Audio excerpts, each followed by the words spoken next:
Bueno, pues nada, es decir, como yo veo aquí que estáis ya expectantes, pues para qué retrasarlo, ¿no? Empezamos ya y ya está. Vale, pues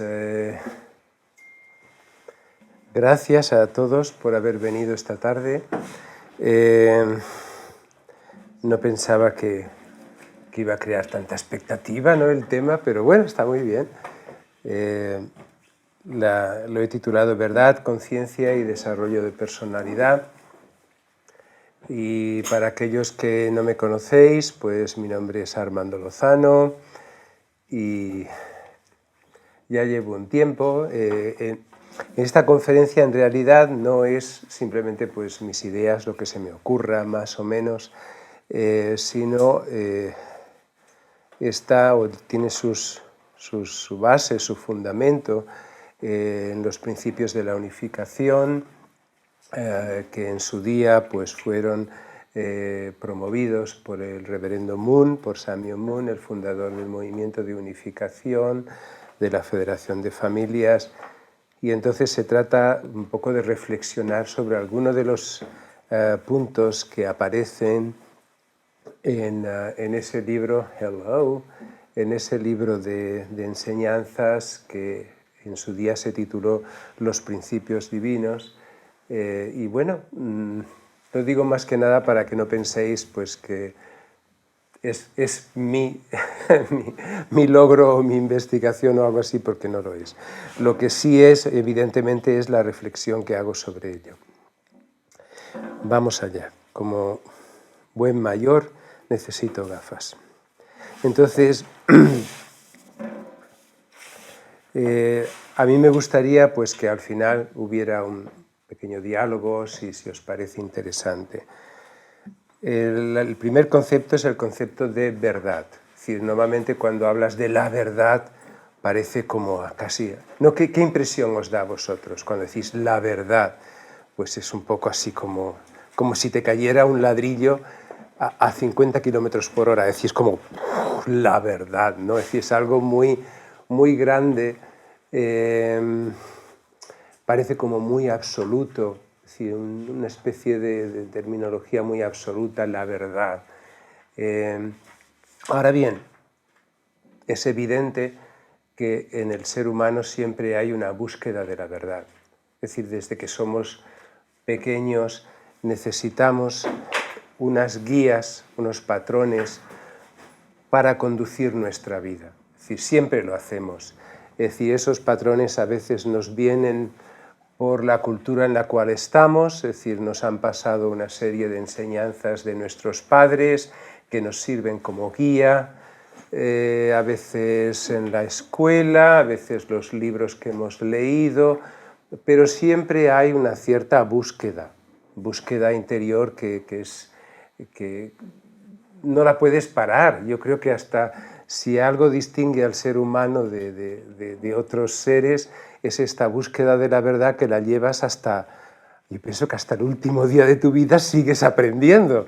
Por lo menos ese es mi caso. Es decir, yo siempre lo cuento porque cuando mi madre falleció, justo el día en que falleció, me dio una serie de lecciones que yo digo, wow, me está enseñando cómo aprender a morir. Y esta mujer hasta el último día me está enseñando algo. Y yo creo que esa es la realidad del ser humano. Es decir, que estamos todos aquí aprendiendo. No solamente a un título personal, decir yo estoy buscando la verdad para yo encontrar una salvación, una liberación, una respuesta, sino que al final también el ser humano busca respuestas para la sociedad. No es simplemente una búsqueda personal, sino también una búsqueda social. Decir, bueno, ¿de qué manera podemos conseguir una sociedad más feliz? ¿De qué manera podemos desarrollar nuestra cultura, etcétera, etcétera? Es decir, que esa verdad tiene la doble vertiente y la búsqueda existe. Bien, por tanto, el propósito de esa verdad es guiarnos, ¿vale? Es decir, no solamente es, vamos a ver, pues llenar nuestra cabeza de conocimiento, que está muy bien, no, pero no solo es eso, es guiarnos. Es interesante cuando, por ejemplo, Jesús habla de estas relaciones, te dice, yo soy el camino, la verdad y la vida. lo pone de una forma muy dinámica, como si la verdad fuera camino y la verdad fuera vida. Y la verdad, ¿no? Es decir, va conectándose camino, verdad y vida, los conecta de una forma muy dinámica. No te dice, esta es la verdad, en un estilo filosófico griego, no, esta es la verdad. O por ejemplo, cuando Pilato pregunta a Jesús, ¿qué es la verdad? Pues claro, Jesús frente a eso no va a entrar en el juego diciendo esto y lo otro, sino que simplemente le responde, si tú la conocieras, pues sabrías quién está delante de ti. Le da una respuesta muy espiritual, no entra en el juego de decir, vamos a ver qué es la verdad. No, eso no es. Como él lo relaciona de una forma muy dinámica. Y yo creo que desde un punto de vista espiritual nosotros también debemos de ir, creo yo, por ese camino. Es decir, todos nosotros debemos formarnos, por supuesto, tiene una relación muy importante. Si tú tienes, y esto lo vamos a ver en la historia de la humanidad, si tú tienes un pueblo que es analfabeto o tienes unas personas que no se han formado, pues claro, es evidente que esas personas van a tener muchas limitaciones para entender cualquier texto. No solo un texto normal, un código de leyes, sino también dificultades para leer la Biblia, para leer el Corán o para leer cualquier cosa. Os voy a poner un ejemplo muy sencillo y lo podéis entender. Es decir, una vez en un programa que nuestra comunidad hizo y en Israel estaba yo hablando con una señora de Birmingham, de Inglaterra, y entonces ella me dijo, dice, ¿sabes, Armando? Estoy desarrollando un programa para mujeres de Pakistán para aprender a leer el Corán. Y digo, pero si eres una reverenda cristiana, ¿cómo es que estás enseñando el Corán a mujeres de Pakistán? Y me dijo, porque como no lo saben, los maridos las manipulan. Y les dicen que en el Corán esto y que en el Corán lo otro, y que hay esto y que hay lo otro, pero no es verdad. No está en el Corán. Y la mejor manera de defenderse es jugar el mismo juego. Es decir, entrar en el mismo. Fijaros cómo la relación que existe, el que una sociedad esté formada en todos los sentidos, también va a ayudar a esa sociedad a desarrollarse en aspectos que tienen que ver también con la espiritualidad.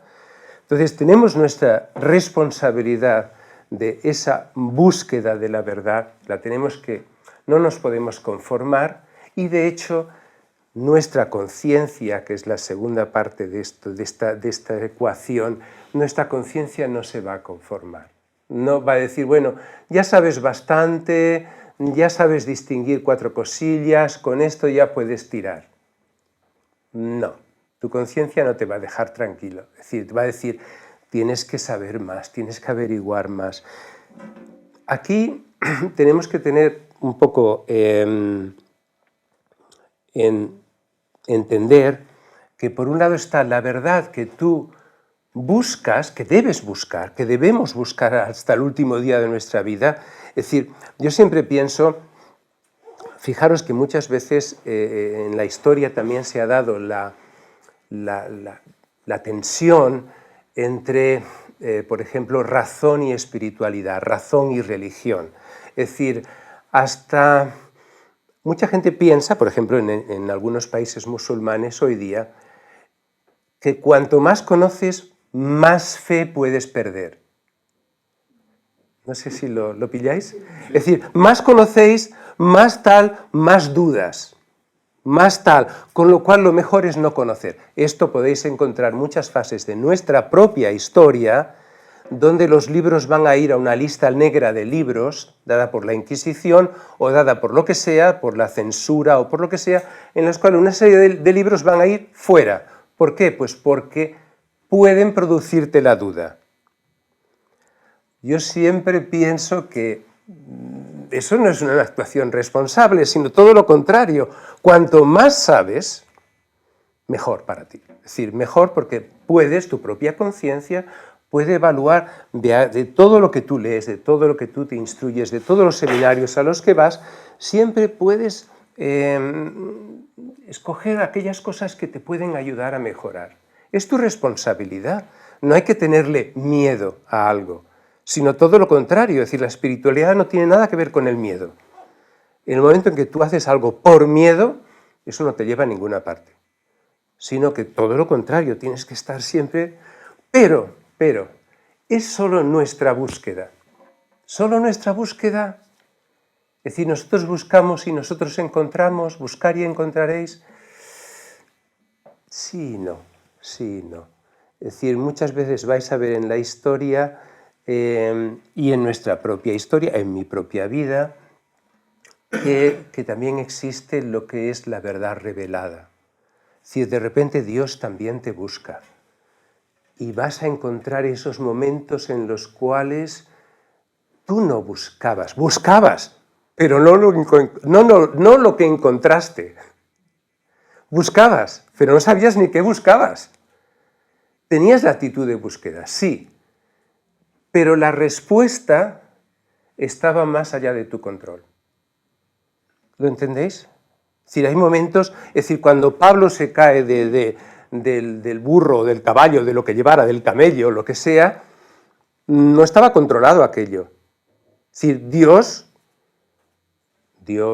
el ángel, el espíritu, lo que tú quieras, es decir, va y actúa sobre ti. Esto lo vais a ver muchas veces en vuestra vida. Es decir, que de alguna manera con vuestro razonamiento, con vuestra conciencia, decís, pues esta es la forma correcta de actuar, esto es tal cual, pero hay algo en vosotros que dice, pero no, pero no. Es decir, es como te está diciendo, aquí falta algo. La verdad es una bendición, yo creo que sí lo es, cuando, por ejemplo, a través de la oración, a través de... No sé si os ha pasado, por ejemplo, si habéis ido a alguna iglesia pentecostal o habéis ido a alguna iglesia donde hay mucho espíritu así, que esté el estofado, esté calentito, ¿no? Y entonces a lo mejor citan una cosa o cantas una canción y la canción dice que vivimos bajo la gracia tuya, tal.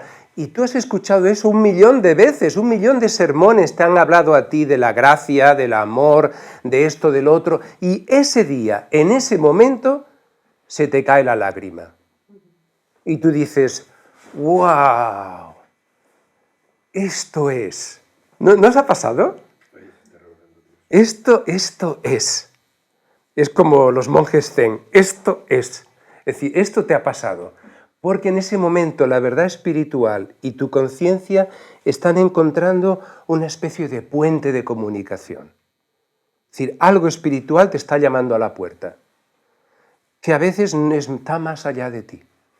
Y que muchas veces lo que va a hacer esa especie de llamada espiritual es corregir un poquito tu conciencia, corregirla. Como decir, bueno, por favor, ajusta un poco lo que tú estás haciendo, ¿vale? El siguiente punto que me gustaría destacar en esto, porque muchas veces cuando hablamos de la verdad, pues es fácil entrar en lo verdadero y lo falso, esto es verdadero, esto es falso. Es verdadero, por ejemplo, pues es verdadero digamos, la mitología griega, es verdadero la mitología azteca, es verdadera la mitología indonesia, en Bali, por ejemplo. Es decir, no puedes entrar en ese tipo de situación, y en los días en que vivimos hoy día con la globalización sería, vamos, entrar en una tierra minada. Es decir, en el cual tú empiezas a juzgar a la gente por están haciendo lo verdadero o lo falso. Ahí lo que nos va a ayudar mucho es comprender que el hombre, es decir, cualquier verdad, aunque sea en la escuela, va a depender del nivel de comprensión de la audiencia. ¿Sí o no? Es decir, tú puedes tener aquí a Einstein delante de ti, a Einstein, o puedes tener a un gran premio Nobel de física, pero si no tenemos la comprensión, la capacidad para entender su explicación, no lo vamos a entender. va a tener que bajar, por mucho premio Nobel que sea, si quiere realmente comunicar lo que tiene en su cabeza, va a tenerlo que bajar al nivel de la audiencia. Si no, no lo van a entender. Claro, él puede decir, pero es que esto es, soy premio Nobel de Física. Sí, pero yo no estoy entendiendo un pimiento sobre agujeros negros y la teoría de cuerdas y no sé qué, me estoy volviendo absolutamente majareta y tú me puedes llenar la pizarra de cosas, pero yo no te estoy entendiendo. ¿Qué podemos concluir de esto? Que claro, el tema de la verdad en la historia, en el proceso histórico, va a estar siempre supeditado o condicionado por la comprensión de la audiencia. Es decir, Dios tiene que trabajar con un pueblo en un momento cultural, temporal, que eso es lo que puede entender. No puede entender otra cosa, no puede entender más. Es decir, aunque haya un filósofo griego super guay del Paraguay, ese filósofo griego tiene esclavos. Y no le puedes decir, pero estás entrando en una contradicción. Jefferson, como uno de los grandes fundadores de la patria ahí en Estados Unidos, tiene esclavos. Y al mismo tiempo escribe en la Constitución que la primera cláusula es la libertad religiosa, que todos los seres humanos somos igual, y él tiene esclavos. ¿Cómo se explica? ¿Cómo se explica que todos esos muchos grandes personajes de la historia no saben ver algo que hoy día todo el mundo puede ver? Es decir, que tú no puedes de alguna manera esclavizar a alguien, pero eso es un gran logro. Es decir, la cantidad de gente que ha sufrido en la historia para que tú hoy día tengas la conciencia que tienes.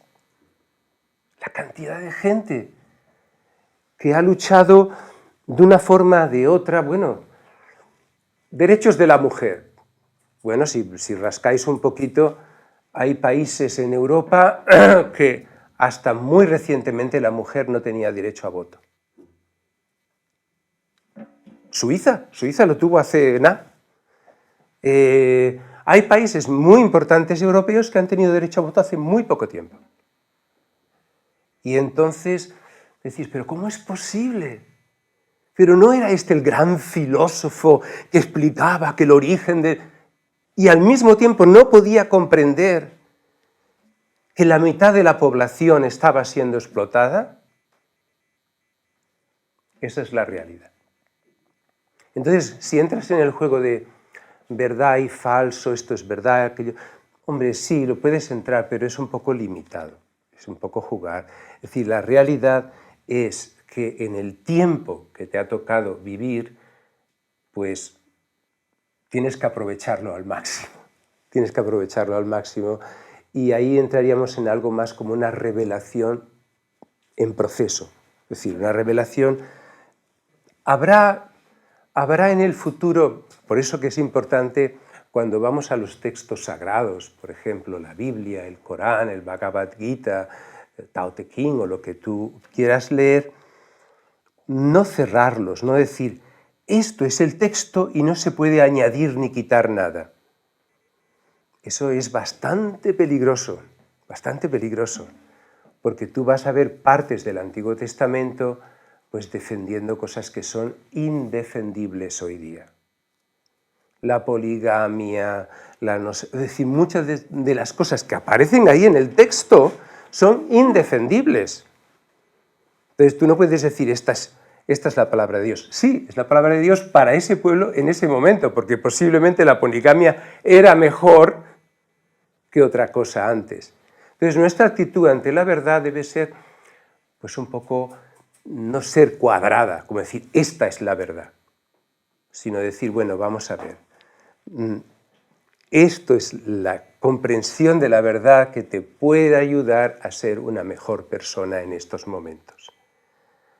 Y estar abierto a que tienes que aprender más, a que tienes que mejorar más. Bien, entonces el nivel de la verdad es importante, no simplemente jugar a esto y lo otro, sino niveles. Vamos a ver. ¿Queréis que os diga más burradas? Lutero. Lutero escribió un libro comparando los judíos a las ratas. Y por tanto, había que exterminarlos igual que se exterminan las ratas. Lutero, el gran Lutero. Es decir, que cuidadito, cuidadito con endiosar a nadie, que luego tienes los problemas que tienes. Es decir, hay una serie de niveles que debemos entender. Bien, y es curioso, una cosa interesante es que la verdad actúa a través de nuestra conciencia de una forma única. Por esta especie de matrimonio que hay o combinación que hay entre nuestras experiencias, nuestra conciencia y cómo alimentamos esta conciencia. Y al final es único. Y ahí también es importante no cometer... ¿Todos los católicos son iguales? Pues no. Yo no he visto nunca, cada católico es de su madre. Quiere decir, cada uno ha hecho una experiencia única de lo que ha entendido, de lo que le han transmitido, de lo que ha leído y sus propias experiencias. Con todo eso ha hecho una especie de trabajo y eso es lo que es. De forma que no vais a encontrar dos Hare Krishnas iguales, dos mormones iguales, dos socialistas iguales, dos comunistas iguales, dos... No, eso no existe, eso solo existe en teorías. La realidad es que cada uno de nosotros tenemos una conciencia única que filtra las cosas y tenemos nuestras propias experiencias únicas. Y eso es muy bonito, yo lo veo muy bonito. Y nos ayuda también a no juzgar a la gente. Es que todos los mormones son así. Perdona, pero no. No, y te lo puedo además demostrar con amigos mormones que tengo. Es que todos los musulmanes son así. Perdona, pero no. Si estás cometiendo un error, pero un error básico. Es decir, porque es que es imposible, no puede ser. Cada uno le añade su propia experiencia a esa búsqueda de la verdad. Bien. Y aquí nos podríamos preguntar, vale, entonces tenemos la verdad por un lado, tenemos la conciencia. ¿Qué sería la conciencia? Esto es algo que no es la consciencia, ¿vale? Es decir, no es ser consciente de que soy consciente. Es decir, eso es la consciencia. Digamos, soy consciente de que soy un ser consciente. No, la conciencia es como un filtro moral. Es decir, te permite emitir, es un atributo de la mente que te permite evaluar, juzgar, decir, bueno, pues este camino me va a ir mejor que este camino. No es fácil, no es como decir el bien y el mal, saber distinguir entre el bien y el mal, porque eso hoy día está bastante difícil, nos lo pone muy complicadillo, a la hora de votar y demás la cosa se complica. Entonces, no es que la conciencia sea un atributo de la mente para juzgar el bien y el mal, porque estaría bien, pero eso es muy simple, sino que muchas veces es como un atributo para perseguir, digamos, principios éticos, principios, valores que tú crees, valores que tú estás construyendo, que todos los tenemos. Es como decir, yo creo en el planeta. Es un principio que tú estás creando en ti. Yo no creo en las nacionalidades. Es un principio. Yo me gustaría que el ser humano fuera un ser universal. Es un principio que tú estás construyendo en tu propia conciencia, de forma que, y esto es muy pillo, y ahí cada uno es diferente, porque muchas religiones y diferentes, digamos, procesos educativos, políticos, filosóficos, lo que sea, a veces van por una ley de mínimos y a veces por una ley de máximos. Claro, la ley de mínimos, es decir, esto es como cuando alguien está cerca de la muerte y le preguntas, ¿qué tal? ¿Cómo te sientes? No, no le vas a decir esto, pero y van y te cuentan, ay, pues mira, yo soy muy bueno, he sido muy bueno. Es decir, todo el mundo cuando se muere es bueno, es increíble cómo lo hacen. Es decir, entonces todos dicen, yo no he matado a nadie, no he robado a nadie, no, es decir, ponen el no por delante y te dicen, no he hecho esto, no he hecho lo otro. Pero claro, si le das la vuelta a la tortilla, ¿y qué es lo que has hecho? ¿Qué es lo que has hecho de especial, de espectacular, de increíble? No qué no has hecho, sino qué has hecho. Entonces, muchas veces cuando sigues un camino espiritual, se fija mucho en el mínimo común denominador. Es como decir, bueno, pues mira, yo cumplo con estas dogmas, voy allá, tal, no mato a nadie, no robo a nadie, no tal cual, y con lo cual, pues mira, soy una buena persona. Vale, pero eso es un cierto nivel de conciencia. Otra cosa es, pero tú, a ver, en ese nivel de conciencia que tú tienes, ¿tú crees que debemos destruir los plásticos? Oye, los plásticos, ¿dónde entran los plásticos en mi terminología católica? Plásticos sí, plásticos no. Pues es conciencia. Eso es conciencia. Es decir, cuando tú vas creando en tu mente, por eso somos únicos cada uno de nosotros, una serie de principios por los cuales tú te mueves. De forma que, a lo mejor para ti, tirar un papel al suelo, bueno, llegas a casa que no duermes por la noche. Es como decir, ¡uy, Dios mío! Bueno, no sé si os ha pasado cuando alguien os pide dinero en la calle. A mí me crea un problema de conciencia bestial, porque claro, dices, pum, pla, y me ha pasado más de una vez que he caminado como 10, 20 metros y luego he vuelto atrás y le he dado la moneda, porque es que digo, mira, me da igual si lo quieres para beberte un litro de vino como si lo quieres para lo que te dé la gana, pero es que me estás creando un problema mental. Entonces yo prefiero dártelo, porque si no me vas a destrozar la vida, me vas a destrozar la vida. Entonces quiero decirte que tu nivel de conciencia es, por eso os digo, no hay dos católicos iguales, no hay dos mormones, no hay dos unificacionistas iguales, no los hay, sino que cada uno va construyendo un nivel de conciencia que para unos, bueno, pues está bien, mira, yo hago lo que puedo, yo es que soy así. Cuando la gente te dice, yo es que soy así, y dices, disculpa, solo Dios puede decir eso. Solo Dios es el que es. Todos los demás somos imitadores. Quiero decirte, todos los demás estamos en un proceso. Entonces tú no me puedes excusar un comportamiento diciendo yo soy así. No me lo puedes excusar. Otra cosa es que me lo digas porque tienes un nivel de conciencia así. Y yo te lo acepto porque tú te conformas con ese nivel. Pero si tú no te conformas con ese nivel, pues claro, te va a dar mucha lata, porque claro, cuanto más vas a, digamos, es como ir a por el 10. En los exámenes, en vez de ir a por el 5, a por el aprobado raspado, vas a por el 10. Y claro, cuando vas a por el 10, la vida se te amarga muchísimo.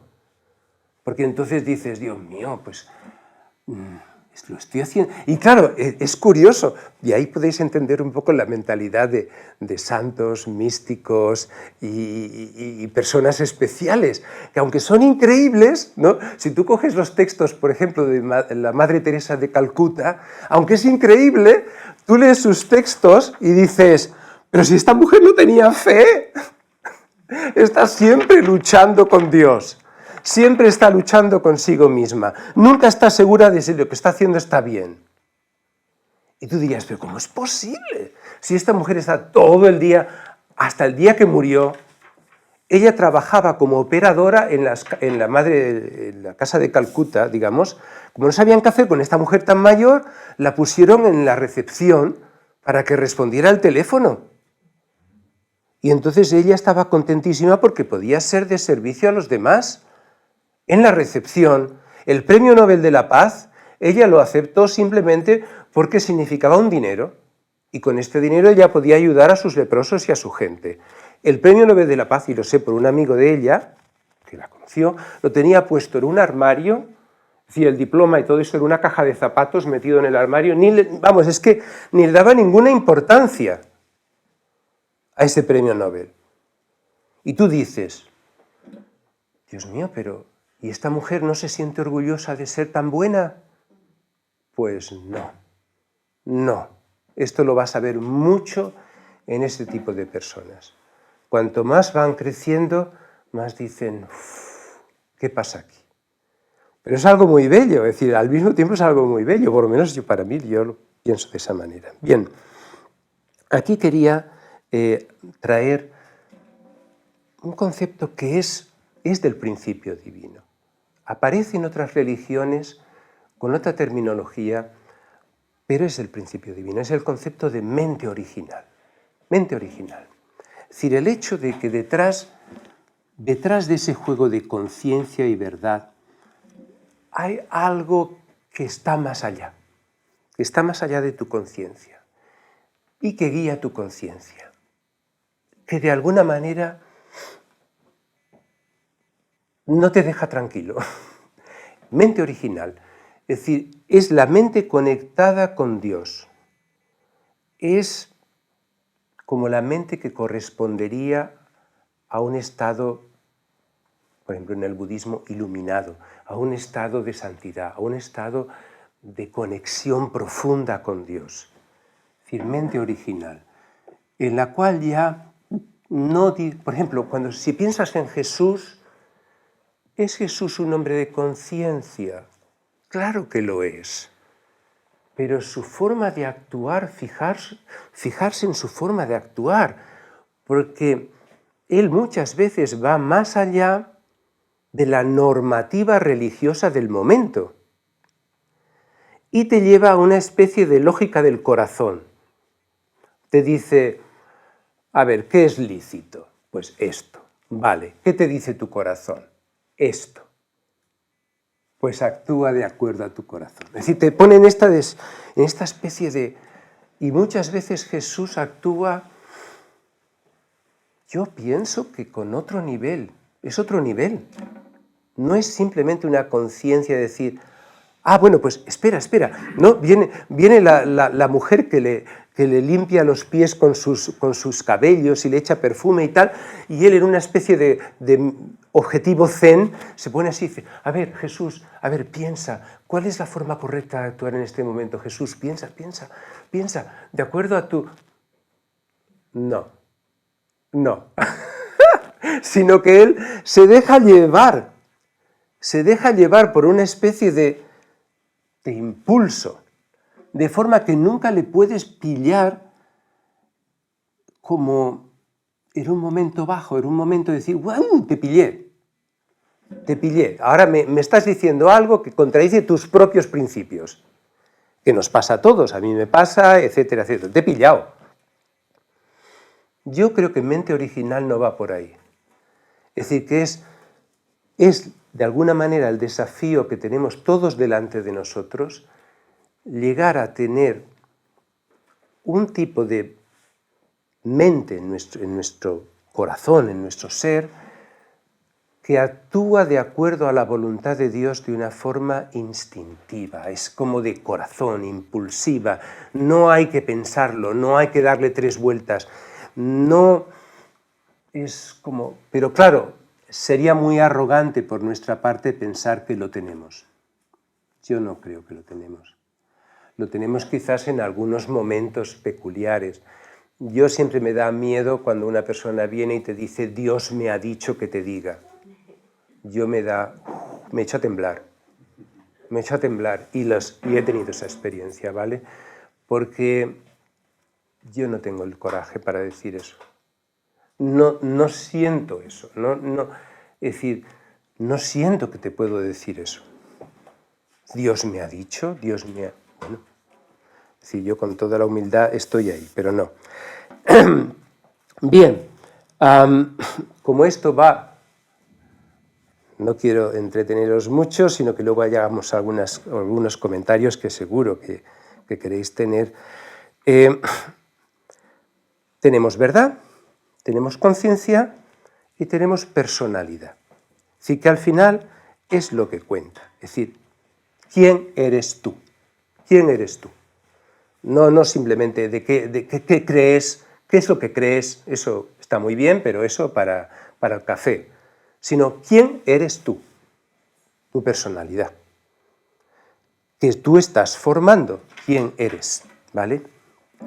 Que es el resultado de lo que tú estás, de todo eso que tú estás trabajando contigo mismo. Por eso yo a veces digo, no es tanto lo que crees, sino lo que haces con lo que crees. ¿Vale? Es decir, tú vas a ver personas que a lo mejor no te saben mucho, ¿vale? No te saben... yo tengo una amistad bastante buena con un padre claretiano ahí en Sierra Leona, que es que él me manda un WhatsApp cada día.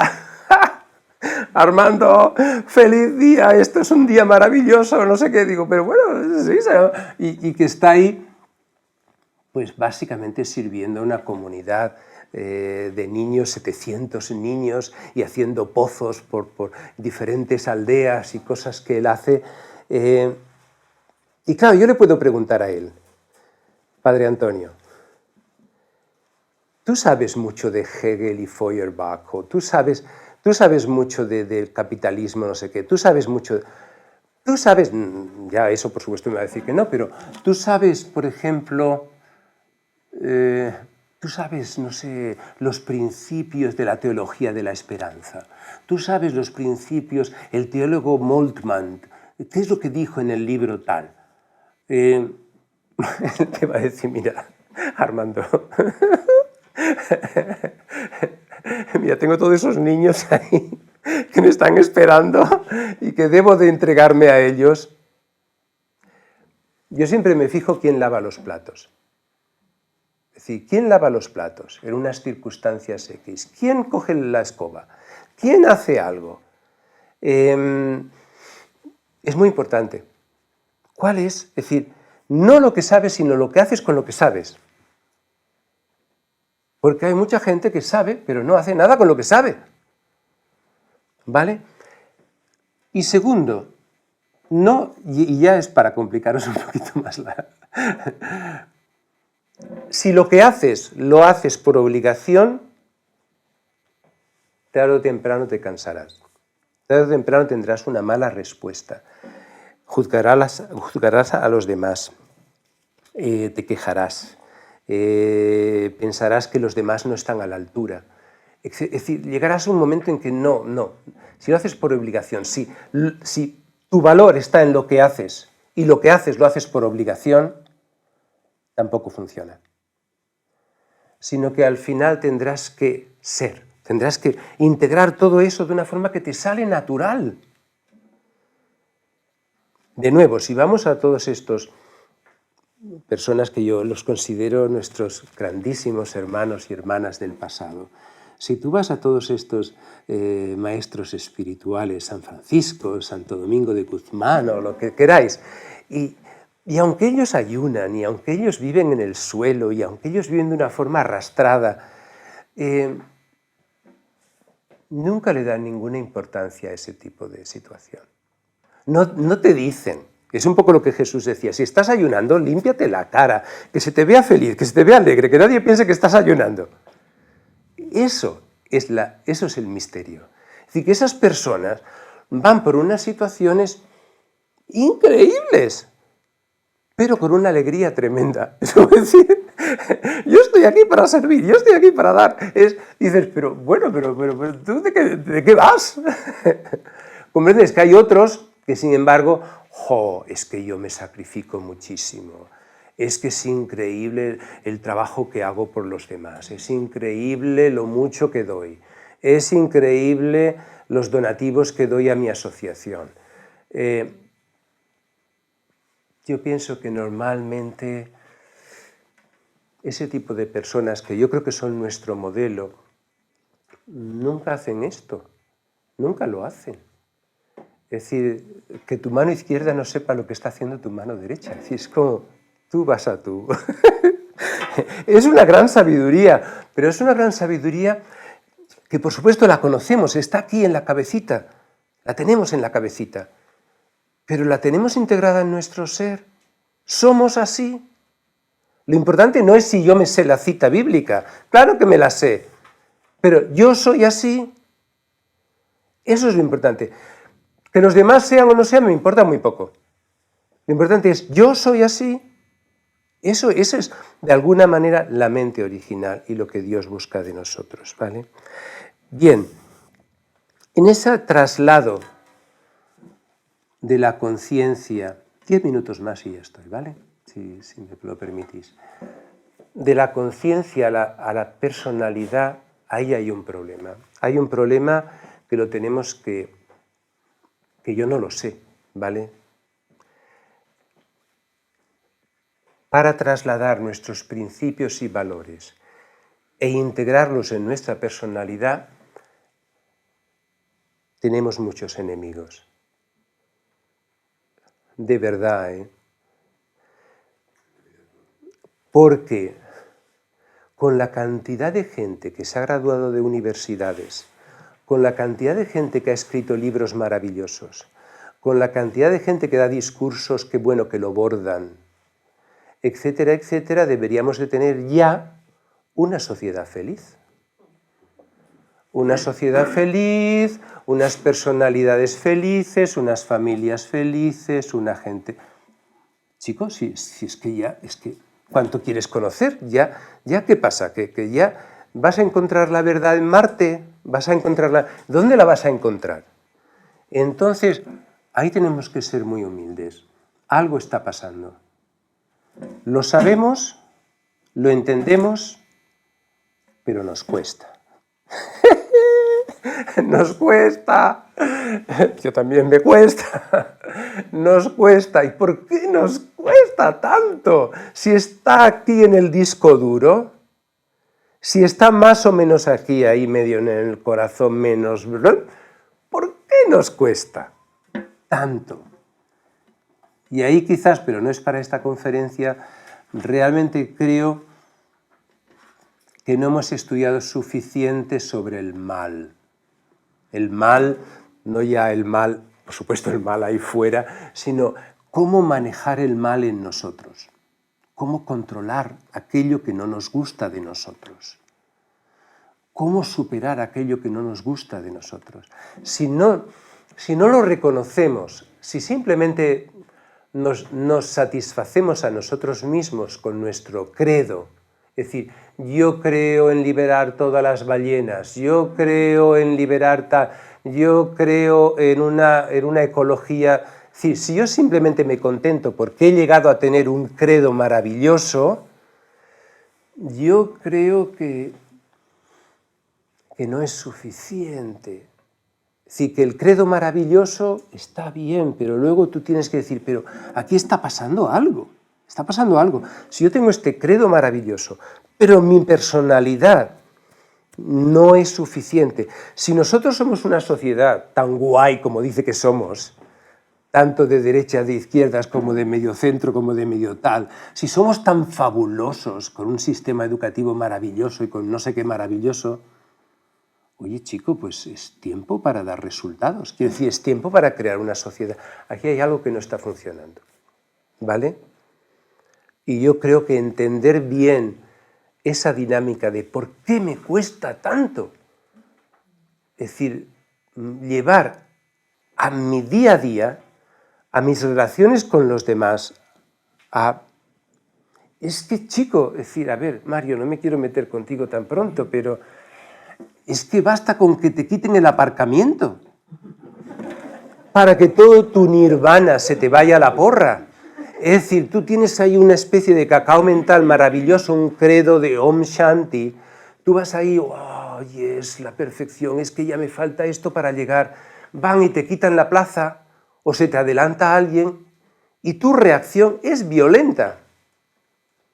es capaz hasta de soltar un taco. Yo no sé si tú sueltas. Ah, vale. Vale. Que conste que me meto con Mario, porque es que Mario siempre dice que pierde el control cuando está conduciendo. Bueno, creo que todos hemos perdido el control en algún momento. Pero bueno, ahí hay algo que tenemos que trabajar, evidentemente.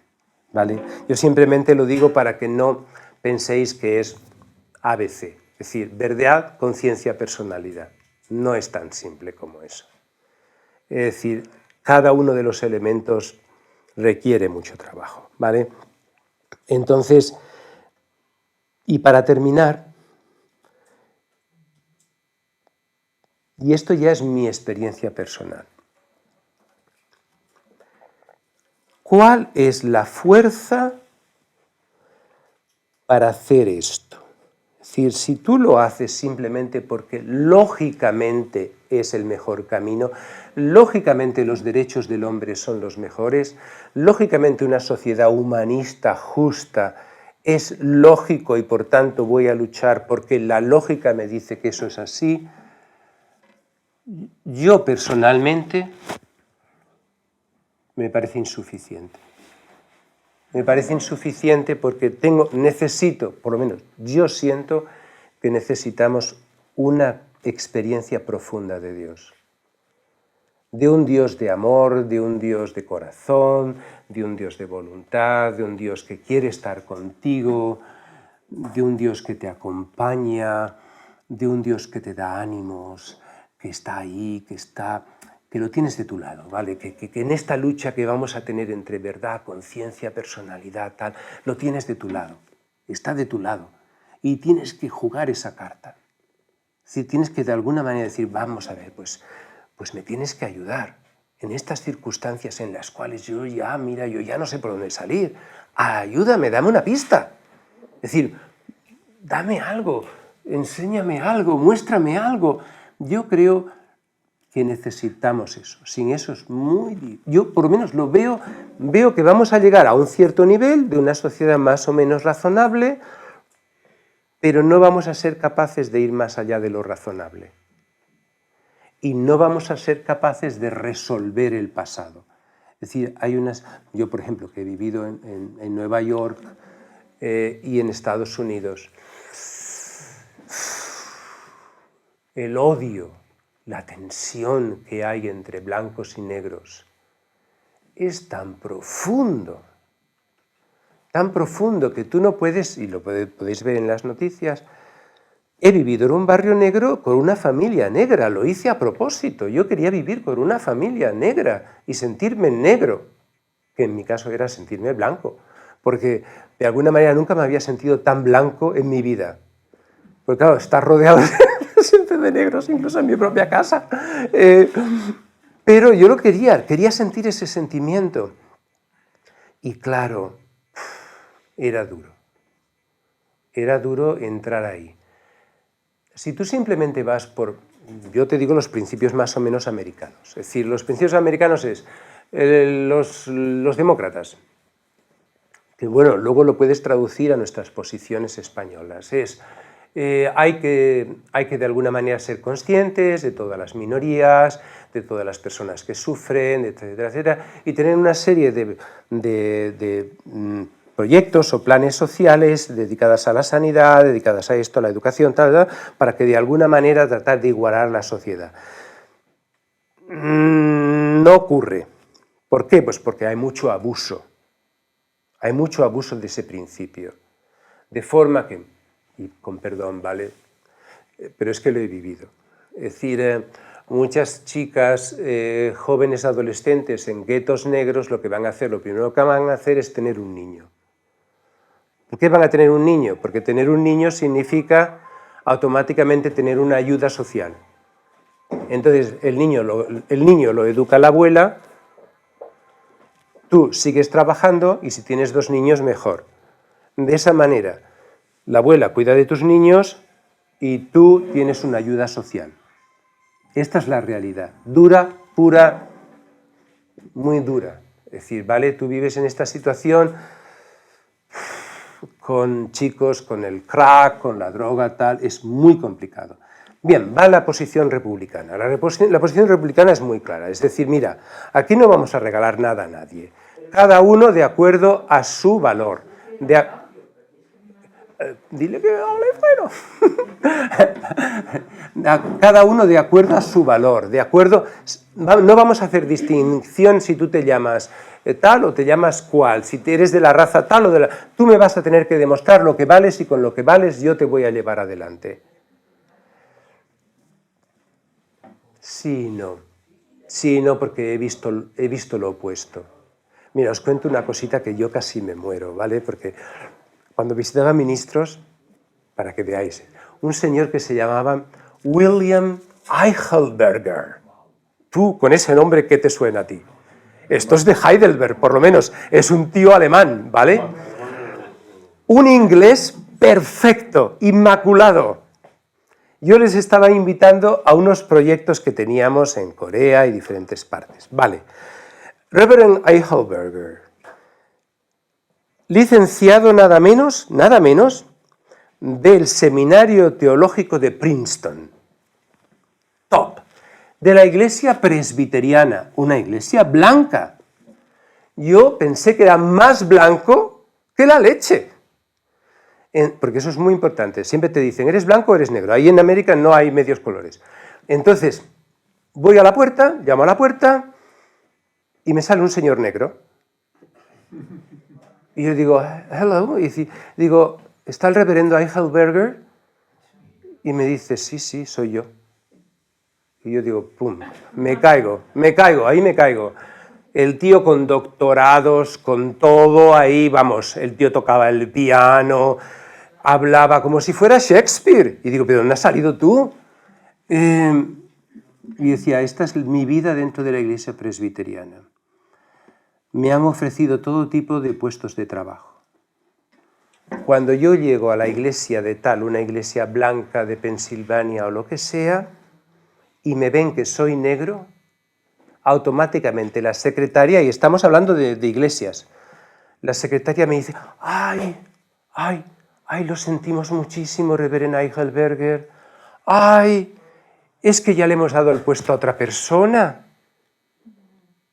Dice, esa es mi vida.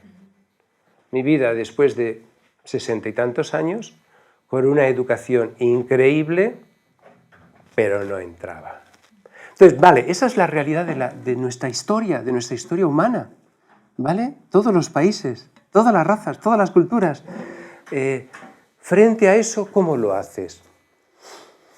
Yo, sinceramente, si no tenemos el amor de Dios, si no ponemos a Dios en esta ecuación, si no ponemos la compasión de Dios, el deseo de Dios de crear un mundo mejor, y para eso hay que dar, no solamente dar tu capa, dar 3 capas, dar lo que tengas que dar para conseguir la restauración de este mundo, la reconciliación de este mundo, y dejarte de rollos, dejarte de, pero ¿quién tiene la justicia? ¿Quién tuvo la culpa? ¿Quién no tuvo la culpa? ¿Quién hizo esto? Mira, déjate de rollos, por favor. Ya hay bastante, ya hemos tenido bastantes rollos por miles de años. Ahora lo que toca es realmente volver a ser una gran familia humana. Esto es lo que toca. Y si el precio que hay que pagar es decir, pues mira, vamos a arrepentirnos de lo que haya que arrepentirse, pues se arrepiente. Es decir, porque lo importante es que de alguna manera volvamos a Dios y volvamos a ese mundo del corazón. Yo esto creo que solo con la razón no lo vamos a conseguir. Es el sentimiento que tengo, puedo estar totalmente equivocado. Yo creo que simplemente con razonamientos, con explicaciones, bueno, pues vamos a compensar a los indios americanos, a los Sioux, les vamos a dar tal. Yo creo que no. Si lo trasladamos a España, yo creo que los tíos de la ETA que mataron a toda esa gente, bueno, pues vamos a compensar, con cada muerto le vamos a dar tanto. Yo creo que no. Yo creo que las cosas van más por el corazón que por una especie de estado racional. Yo creo que no lo vamos a lograr, por ahí. Y yo creo que no vamos a ser capaces si no ponemos a Dios en la ecuación. Un Dios de corazón, un Dios que te busca, que te quiere, que quiere construir algo mejor, ¿sabes? Yo es lo que siento, es decir, que en esa lucha entre verdad, conciencia, personalidad, no solamente mía, sino a nivel social, si no tenemos la ayuda de nuestro Padre Celestial, Madre Celestial, si no tenemos la ayuda de una comprensión mayor en la cual toda esa dimensión espiritual entre en juego, lo veo difícil. Podremos mejorar, por supuesto que podremos mejorar, pero lo veo difícil, ¿vale? Bueno, pues esto es lo que yo quería compartir con vosotros hoy. Venga, muchas gracias a todos. Gracias. Y bueno, yo me imagino que más que preguntas, o si tenéis alguna pregunta, pero también si queréis hacer algún comentario, yo no sé si en estas conferencias tenéis un límite de tiempo donde decís, hasta aquí hemos llegado. Sí.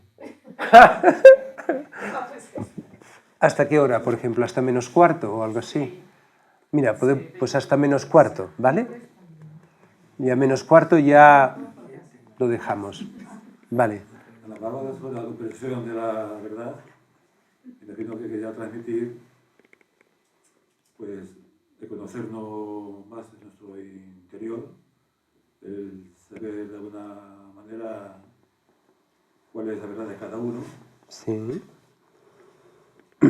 Y saber, por parte de cada uno, hasta dónde podemos llegar nuestra verdad, es decir, pues, este es mi punto, esta es mi verdad que yo conozco, y tengo que ser consciente de que esta es mi historia que estoy viviendo. Me preguntas si es así. Hombre, yo pienso que sí. En gran parte sí, porque finalmente el trabajo personal lo vas a tener que hacer, seas lo que seas, lo vas a tener que hacer. Pero por otro lado, no leer, no escuchar a maestros. Es decir, esto en el sistema educativo normal, tú no puedes ir a la escuela y decir, disculpa, no me enseñéis a leer, que yo por mí mismo puedo aprender a leer. Disculpa, no me enseñéis el teorema de Pitágoras porque yo, por mí mismo, yo lo descubro. Esto no lo harías nunca. No me enseñéis el solfeo porque yo, por mí mismo, aprendo las corcheas y semicorcheas y aprendo música. No lo harías. Normalmente siempre queremos maestros. Ayuda de alguien. Sí, siempre. Es decir, en el sistema educativo para eso existe, es un proceso gradual, histórico, en el cual tú no tienes que volver a empezar a aprender algo, ¿no? Y espiritualmente es lo mismo. Tú cuando tienes, por ejemplo, cuando lees un texto, y además es que lo sientes, cuando tú, por ejemplo, lees un texto del Evangelio o lees un texto de alguien realmente muy inspirado, sientes que esa verdad no solo es intelectual, sino que te está hablando al corazón. Y eso es la verdad. Es decir, cuando tú buscas verdades que te hablen el corazón y que te lo alimenten, que te lo enriquezcan, eso es así. Tú cuando, por ejemplo, lees textos de Rumi, por ejemplo, ¿no? de este filósofo, no es filósofo, poeta místico persa, oye, la forma en que él describe cosas es tan precioso. Y entonces aprendes. Y yo pienso que al final, por lo menos es mi actitud, al final es como decir, mira, como la vida es una vida de aprendizaje, pues quién sabe, a lo mejor hasta un niño me puede decir algo que puedo aprender. Es decir, a lo mejor hasta un niño es mi maestro. A lo mejor esta persona es mi maestro. A lo mejor, no, es decir, de que... Ahora bien, ¿qué va a pasar? Que tú vas a leer ese texto, vas a escuchar esa conferencia, todo eso es nuestra responsabilidad. Pero luego, claro, esta conferencia se va a terminar. La lectura del Evangelio se va a terminar. ¿Qué es lo que vas a hacer tú con esa lectura? Eso es lo que tú dices. tendrás que digerirlo, tendrás que masticarlo 40 veces para que no se atragante, Meditarlo varias veces. meditarlo, y esto que hago, y cómo lo aplico en mi vida, y cómo lo hago. Hay que ver lo bueno y lo malo que me ha tocado vivir esos momentos y analizarlo. Claro, porque nadie te conoce mejor que tú mismo. Si aunque una persona venga y te diga, mira, lo mejor para ti es esto, pero tú te conoces a ti mismo. Entonces tú al final sabes si esta persona o lo que sea que tú estás, ¿qué es lo mejor? ¿Qué es lo bueno para ti? Tú sabes, tú te conoces. Tú conoces tus puntos fuertes y tú conoces tus puntos débiles. Y entonces tú sabes de qué manera algo te puede ayudar. Por eso que es una combinación del trabajo personal que tú haces, pero al mismo tiempo la apertura hacia otras cosas. Es que si no, solo con el trabajo personal al final es muy pobre. No vale. No, te quedas dando vueltas alrededor Te quedas de... como estás. Sí, es decir, yo cuando una persona te dice, yo es que ya sé suficiente o yo ya lo sé todo, digo, Dios mío, aléjate de mí, Satanás. Es como yo no lo acabo de pillar. ¿Cómo alguien puede decir algo así? Te quedas como estás. Ya, Te ya. quedas peor. Vale, Yo quería decir una cosa, Armando. dime. Al principio has dicho que la espiritualidad no tenía nada que ver con el miedo. No. Correcto. Estoy de acuerdo. Pero luego has hecho la pregunta, ¿por qué nos cuesta tanto integrar, me parece que ha sido así, la conciencia con la personalidad? Y yo te pregunto, Sí. yo contestaría por el miedo. ¿Estás Por de el acuerdo? miedo. Puede ser uno de los elementos. Nos da miedo. Muchas veces... Y digo, sí, y sí. digo más, por el miedo, porque ese miedo está relacionado con el nivel de conciencia, creo yo, con el que has dicho que va la gente por la vida, así. Muchas veces, esto lo hemos hablado Enrique y yo, ese nivel de conciencia lo hemos llamado el nivel de verdad. El nivel de verdad que la gente, Claro, va por maneja. la vida es así. Ya. Bueno, ¿por qué va con ese nivel de verdad así? Porque le da miedo, porque el nivel de conciencia así te hace encontrarte a ti mismo, te hace buscar respuestas que no quieres encontrar. Y seguramente, y si las encuentras, te da miedo. Ya. Y eso es, bueno, y estoy leyendo, he terminado un libro, Sí. releyendo esta mañana, la tengo, una entrevista de la famosa María Rojas Estapé, su libro último, y cuando hizo este libro, hicieron una entrevista en El Mundo, y exactamente dice eso que estabas diciendo tú, lo dice ella, es una psiquiatra, que está ocurriendo en la actualidad de manera absoluta, y la pandemia lo ha Chao, Mario, chao. agravado muchísimo.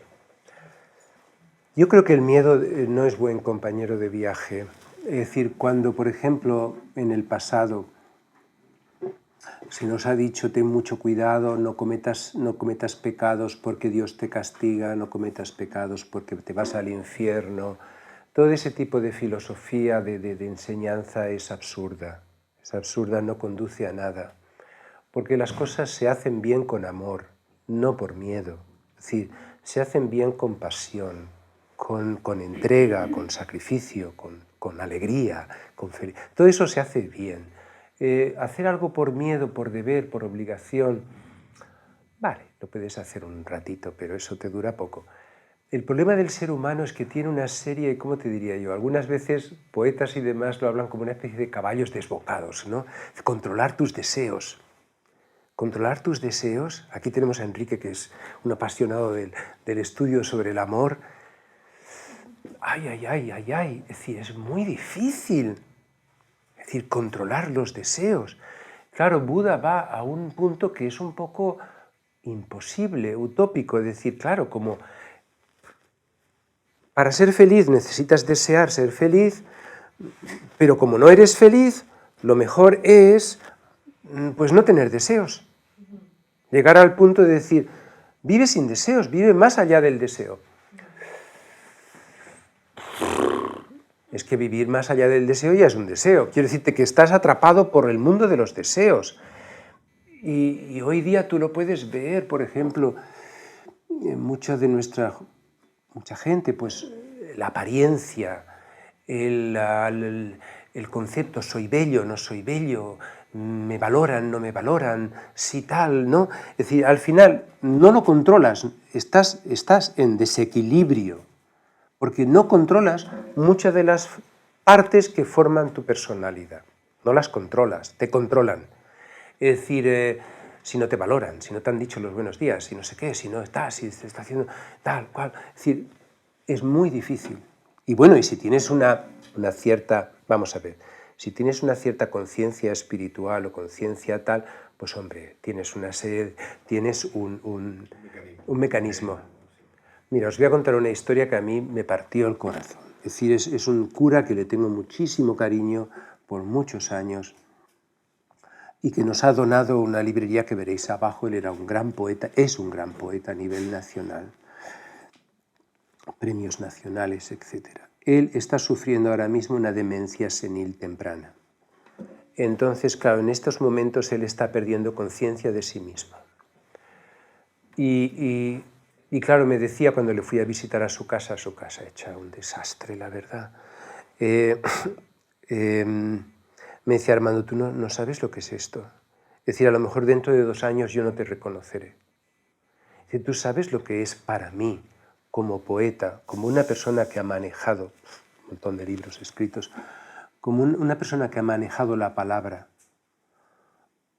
toda su vida y que ahora ya no puedo casi hablar y que además me cuesta. Y yo entonces, inocente de mí, voy y le digo, oye, pero eres cura.